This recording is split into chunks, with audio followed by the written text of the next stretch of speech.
Mga boss, mga bay. Pila na ni katuig imong sakyanan kaya? Ugaw kayo, gilapok-lapok ka kayo. 4x4 ni nga D17 mga boss.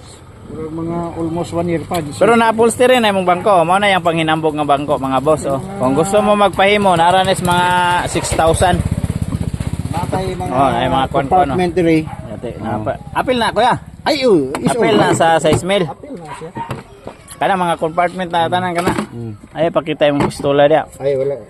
Then kana ina naka-upholstery na. So sa mga gustong ano, ito street set lang to. Guys, scuba diving mo po ko. Guys, scuba diving kuday ka. Scuba mianis. Oh, tapos nilagyan na lang niya ng ano mga boss, oh, ito. Ito, skateboard. Tapos ito ang ano namin, siya ang gumagawa nito, oh. Ang daming compartment niyan sa loob. Yan, ipakita mo ang kuan. Saman. Likod. Ay, dira.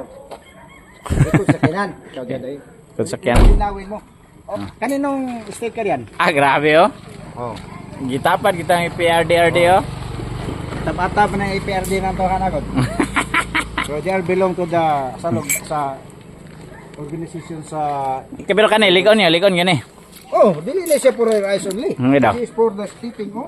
Ay, kate. Atay, tinood Dili gid. na for eyes only ha. Tinood gid.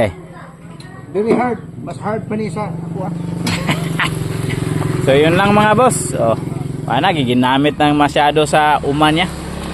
Sa farm niya, oh, gigamit ang 4x4. Kahit maputik ang daan, lumalaban Malaban. dahil sa D17 lang sa kalam. 4 times 4 equals 16.